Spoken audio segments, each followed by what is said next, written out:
Olá, meus caros, mais um devocional aqui no conteúdo edificante, prosseguindo com as reflexões em Salmos. Nós vamos falar hoje a partir do Salmo 8, capítulo 8, versículo 1 em diante, que vai até o 9. Mais um salmo de Davi, mais um cântico do rei. Já vai deixando o seu like. E se porventura não é inscrito no canal, se inscreva.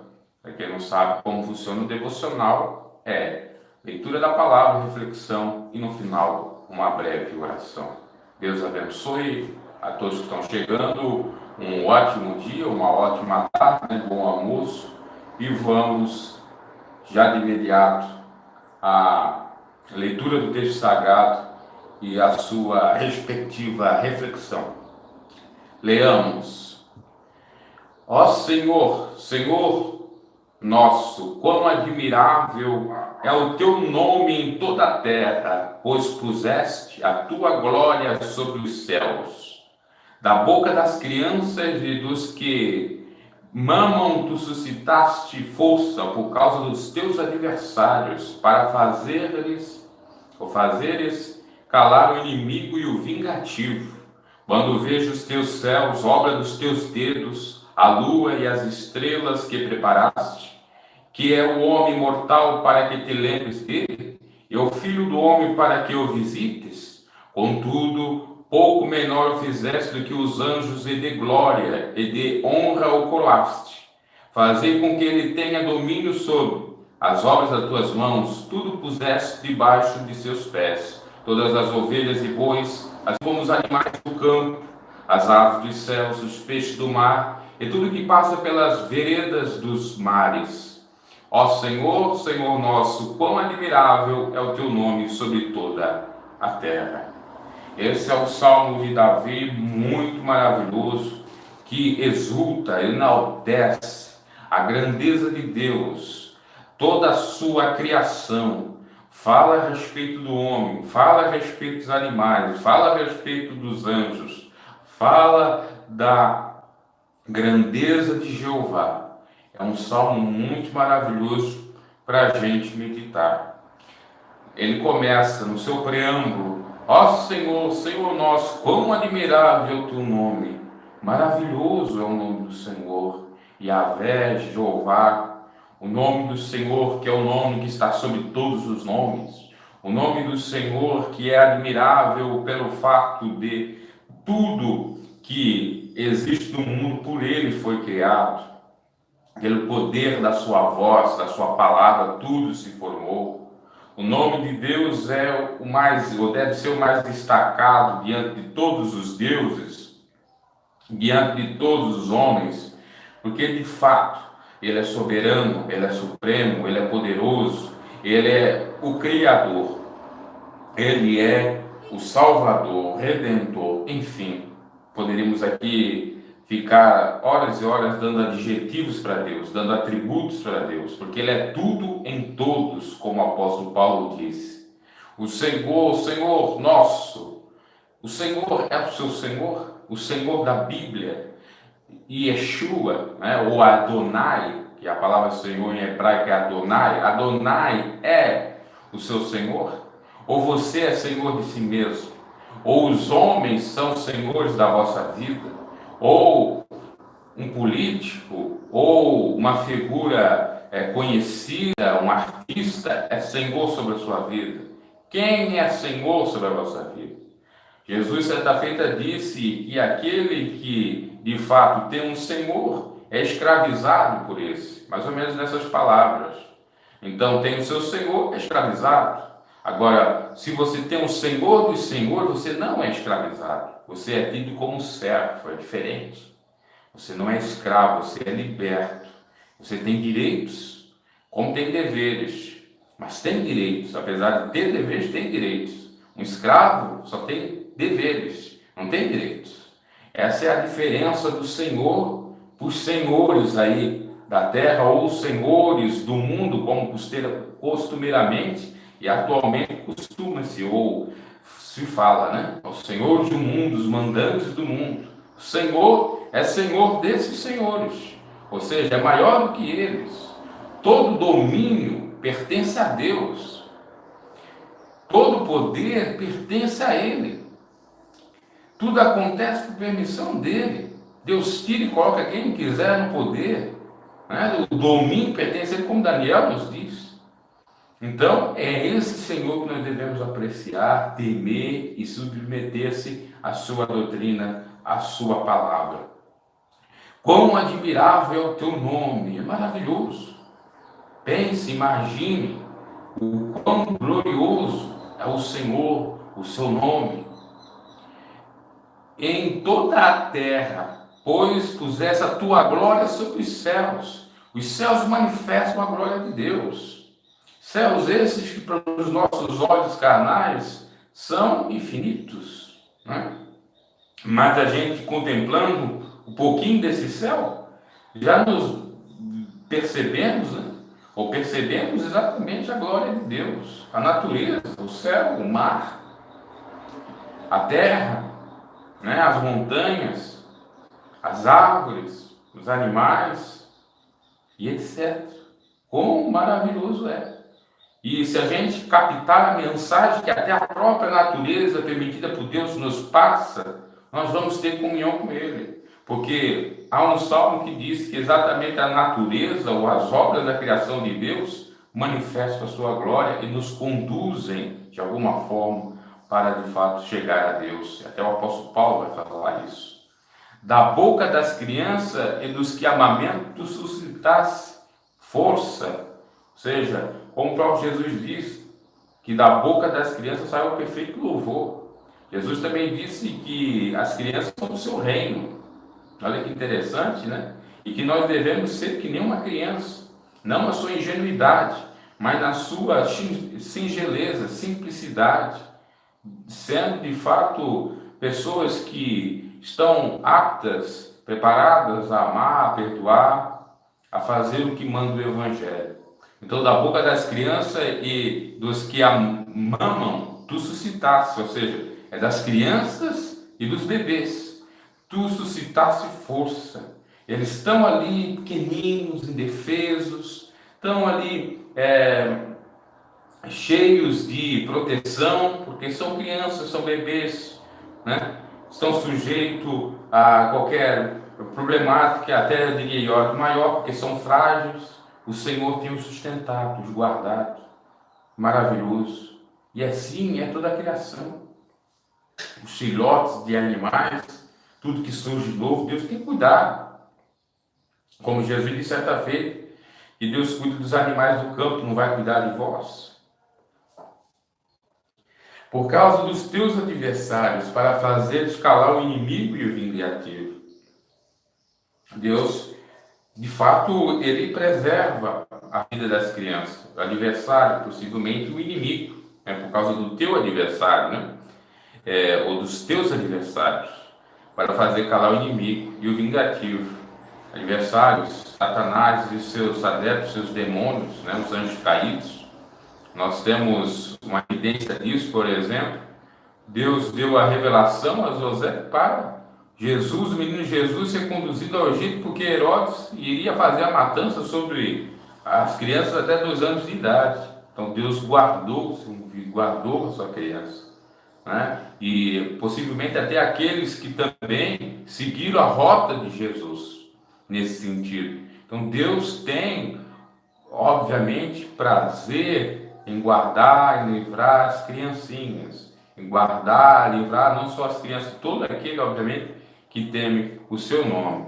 Quando vejo os teus céus, Davi dizendo isso, obra dos teus dedos, dos dedos de Deus foi criado, né? Apesar de lá em Gênesis ser falado que tudo foi criado pela boca de Deus, né? Pelo falar de Deus, aqui é obviamente um contexto simbólico de criar com dedo, porque Deus nem precisa de mover as mãos ou apontar os dedos, enfim, fazer algo com os dedos, né? Um desenho, etc.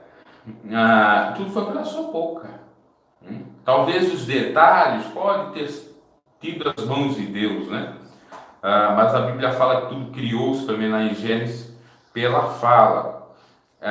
Quando vejo teus céus, obra dos teus dedos, a lua e as estrelas que preparaste. Né? A lua que Deus criou para de noite termos uma possibilidade de luz bem pequena, ser, né? As estrelas, né, para brilharem também, lembrando que, de fato, Deus, ele sempre quer saber da luz, ou seja, ele é luz. Nós resplandecemos como luz. Por isso que na noite, nas trevas, ele fez a lua e fez as estrelas. E no dia, para clarear mais o dia, fez o sol. Né? E se nós formos analisar todos esses, vamos dizer, astros, né? O sol, a lua, a estrela, eles servem para brilhar. Né? É diferente, obviamente, da noite. E nós, como cristãos, temos que brilhar. Brilhar de dia e brilhar até quando estiver nas mais densas, trevas, mais profundas trevas. Que é o homem mortal? Quem é o homem? O que é o homem mortal para que te lembres dele? Quem é o homem mortal para que Deus lembre dele, tenha compaixão dele, né? Assim indaga Davi, e o filho do homem para que o visiteis. Quem que é? Mas contudo, todavia, pouco menor o fizeste do que os anjos. Aqui já é revelado que nós somos inferiores aos anjos, e até mesmo a Satanás, que é um anjo caído, e por isso que ele trabalha para nos enganar, por isso que ele trabalha para nos persuadir para o mal, e tem uma certa, com toda certeza, força ou poderio para nos ludibriar e fazer o mal para nós. Agora, se nós estivermos em Deus, com a vida escondida de Deus, com toda certeza, nós teremos os anjos de Deus, que são mais fortes que os anjos caídos e que vão nos derrotar em nome do Senhor dos Exércitos ou de Jesus. Do que os anjos, e contudo pouco menor fizeste que os anjos, e de glória e de honra o coroaste. Ou seja, Deus deu uma certa glória para os homens.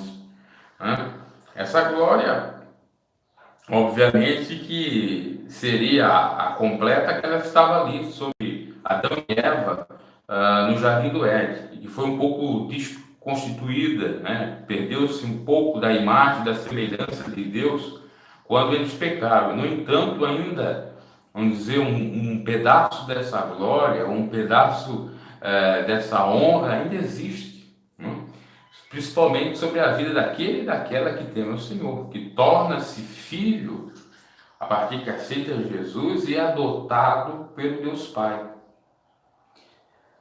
Fazei com que ele tenha domínio sobre as obras das tuas mãos, tudo puseste debaixo dos seus pés.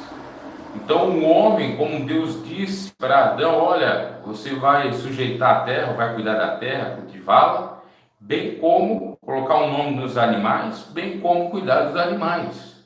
E é isso que o salmista está dizendo, né? Fazes com que ele tenha domínio sobre as obras da tua mão.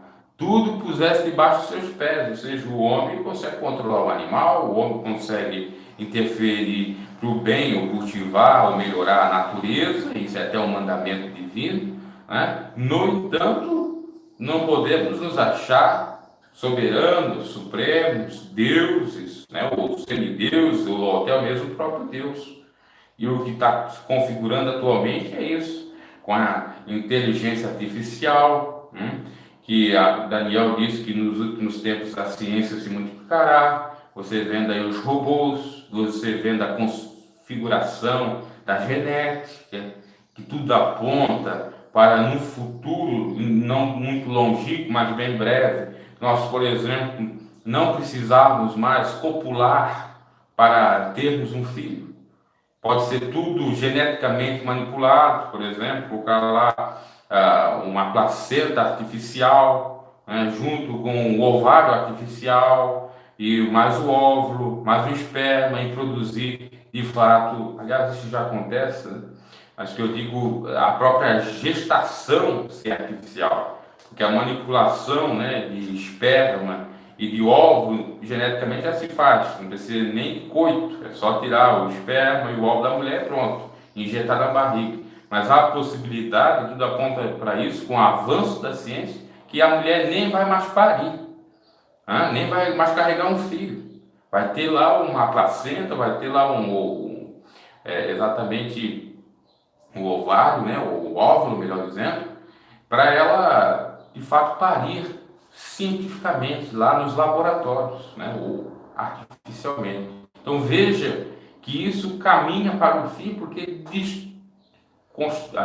desconstitui ou desconstrói aquilo que Deus criou no início, né?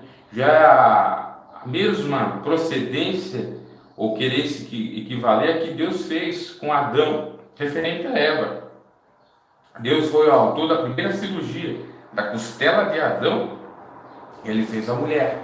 E hoje o ser humano, ele está sendo cobaia, ou instrumento na mão de cientistas que quase têm o mesmo poder a esse de Deus de ter feito a mulher, né? Porque se não precisa mais do coito, pode criar tudo artificialmente, até mesmo a possibilidade de vida eterna, entre aspas, né?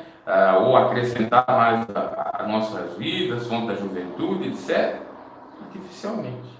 Agora parece um absurdo, mas não duvido que isso surja daqui a algum tempo.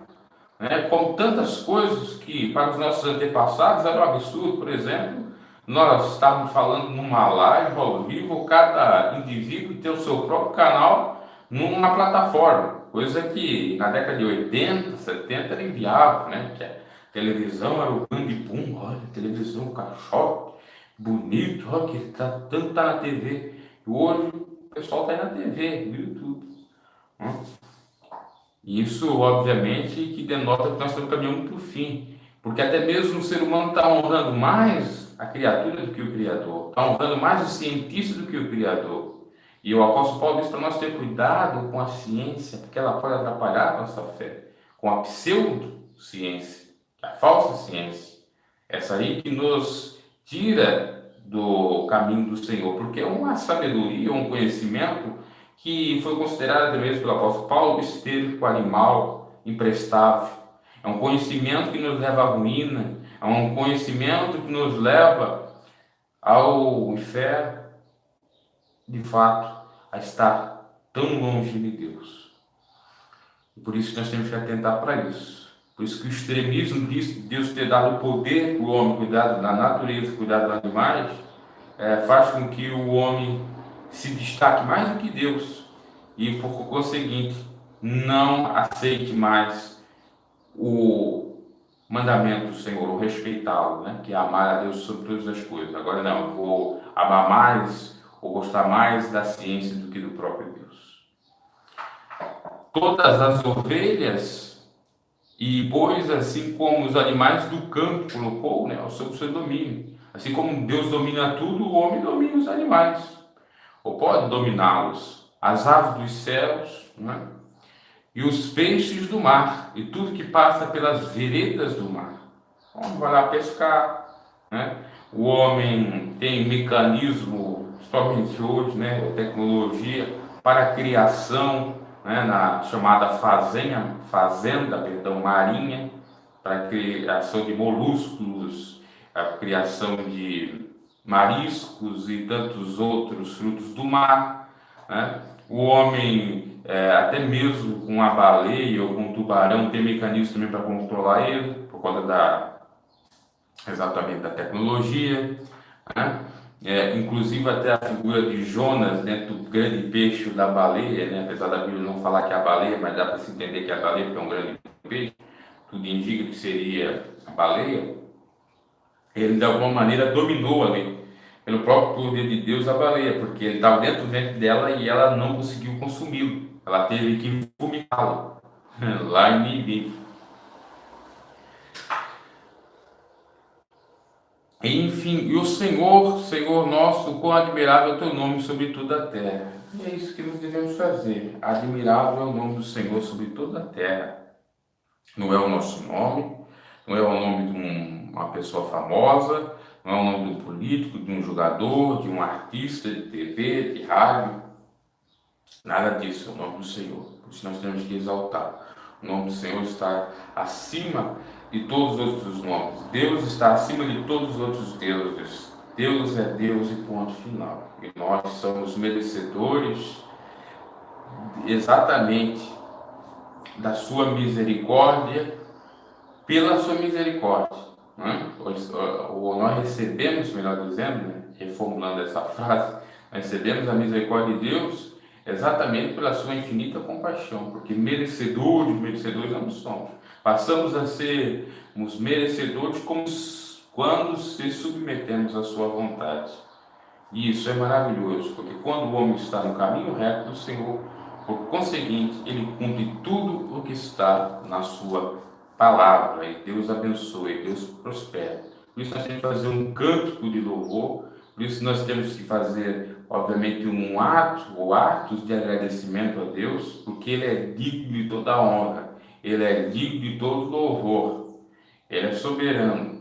Só Ele, de fato, é que merece o louvor dos nossos lábios, o louvor do nosso proceder de acordo com o Evangelho, o louvor do nosso corpo, da nossa alma e do nosso espírito, assim como a natureza louva a Deus. Salmo 150 nos fala isso, que tudo que tem fôlego louva o Senhor. Os animais louvam o Senhor, as aves louvam ou glorificam de acordo com as suas limitações e possibilidades ao Senhor. Todos louvam, porque nós, seres humanos, que fomos criados por Deus, não os louvamos. As coisas mais simples, que estão até abaixo de nós, como nós lemos nesse salmo, que Deus deu os animais do campo, as aves, enfim, para o homem cuidar, ou, de fato, esses animais se sujeitam ao homem. Se eles glorificam a Deus, por que nós, que somos sobre eles, não vamos glorificar, já que também estamos abaixo de Deus, né? E por isso que soa exatamente quando a pessoa não faz isso, como arrogância, soberba, vanglória. E todo soberbo, todo arrogante, vai acontecer o que aconteceu com o rei Nabucodonosor, vai pastar, vai virar igual, até pior que um animal. Veja só, né? O sujeito que é racional, o animal é irracional, o animal está de uma maneira de acordo com a criação inferior ao homem, e o homem, quando não exalta a Deus, vira igual a um animal, até pior, eu diria, né? Por isso que o apóstolo Paulo, já falei aqui, considerou a sabedoria dos homens esterco e animal, tá? Porque os animais, eles não têm o discernimento que nós temos, não têm a consciência. E quando nós, sabendo que é para adorar o Senhor, não adoramos, tendo essa consciência, a gente se rebaixa aos animais, é pior que os animais. Lamentável. Pai do Senhor, Deus abençoe os irmãos que estão aí chegando. Boa tarde ou bom dia, né? Na realidade, já estamos no meio-dia, então é bom almoço, boa tarde. Então, enfim, meus irmãos, eu acho que o que tinha para meditar desse salmo, que é um salmo muito pequeno, mas que mostra a grandeza de Deus, era isso, tá? Vamos agora fazer uma breve oração para encerrar o devocional. Soberano e eterno Deus, muito obrigado por essa palavra, por essa bênção que o Senhor veio falar através de nós, ou concedeu a nós através da tua palavra, por intermédio da mesma. Senhor, perdoa nossos pecados, perdoa nossas falhas, nos ajuda a sermos humildes, porque o Senhor exalta os humildes. Nos ajuda, Senhor, a louvar o Senhor constantemente, com sinceridade, com transparência, com realmente veracidade, sendo genuínos ao Pai, porque nós temos consciência, nós somos animais mais racionais e não irracionais.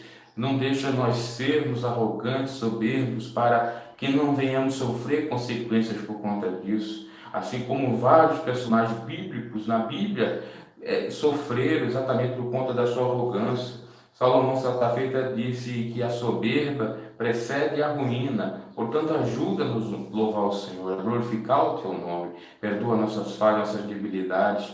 Tenha misericórdia de todos nós. Te agradecemos por esse dia. Te agradecemos por contemplar a Tua natureza. Te agradecemos por poder falar, ouvir, enxergar. Te agradecemos, ó Deus, pelas bênçãos advindas do Senhor sobre a nossa vida constantemente, na nossa família, no nosso lar, nas pessoas que nos cercam, porque até aqui o Senhor tem nos ajudado. Abençoa cada um que tem se achegado aqui nas lives, abençoa o seu lar, a sua família, livra, guarda, protege, salva, cura, transforma, faz a tua grande obra, visitando os hospitais, asilos, manicômios, presídios, abençoando a todos que estão necessitados, lhe dando exatamente aquilo que eles necessitam agora, se é carinho, se é amor, se é conforto, conceda, se é cura, conceda, se é libertação, conceda, se é transformação, conceda, se é, ó Deus poderoso, ajuda no âmbito espiritual, conceda. Enfim, o Senhor sabe a necessidade de cada um. Nós apenas invocamos o Teu nome, oramos ao Senhor, crendo que a Tua resposta será verdadeira, será real, será de fato imediata e de fato vai alcançar essas pessoas que necessitam da tua misericórdia. Coloca amor mais no teu povo, porque de fato, por se multiplicar a iniquidade, o pecado, o amor de muitos tem se esfriado. Tenha misericórdia de cada um de nós, Senhor. Conceda a tua grande vitória sobre a nossa vida, a partir, obviamente, que nós venhamos ter a consciência do teu evangelho para sermos humildes e louvar o teu nome. Porque quando louvamos o teu nome, assim como louvaram o teu nome Silas e Paulo, e aquela prisão, e os carros daquela prisão, então foram todos destruídos. Assim como Davi louvava o Senhor com aquela harpa, o espírito imundo de Saulo saía, e ele também tinha bênçãos. Ajuda-nos a louvar, para que o teu nome de fato seja mais ainda glorificado, e por conta disso a bênção que não acrescenta dores, a tua bênção que nos enriquece, em estar sobre a nossa vida em todas as áreas da nossa vida. Graças te damos, obrigado por esse momento. Amém e amém. Louvado e engrandecido seja o nome do Senhor. Esse foi mais um momento devocional, onde a gente lê a Bíblia, um salmo, e faz uma breve oração após, obviamente, a explanação, a reflexão no salmo, no caso, né? Então, meus caros, até a próxima live, que porventura vai ser lá pelas 21 horas, né? Talvez vai ser um estudo, tudo indica que vai ser um estudo acerca da igreja, que nós vamos fazer, tá? E eu tenho outras coisas também para falar com vocês, mas vou deixar para essa outra live. Deus abençoe a vossa vida, abençoe a vossa tarde e que lhe dê a graça e que lhe dê bênçãos e principalmente discernimento para louvar o Senhor em tudo quanto é momento, seja na prova, seja na tribulação, na tempestade, para que de fato o nome de Deus seja agradecido, Satanás envergonhado e a bênção esteja sobre a vossa vida, pois é glorificando o nome de Deus que a bênção vem sobre nós. Lembramos do rei, o rei não quis glorificar a Deus, não quis enaltecer o seu nome, morreu com medo de bicho, o rei Herodes, né? O Herodes II. Então, que nós não venhamos sofrer dores maiores por não glorificar o Senhor, não exaltar. Deus abençoe, paz seja com todos e até a próxima.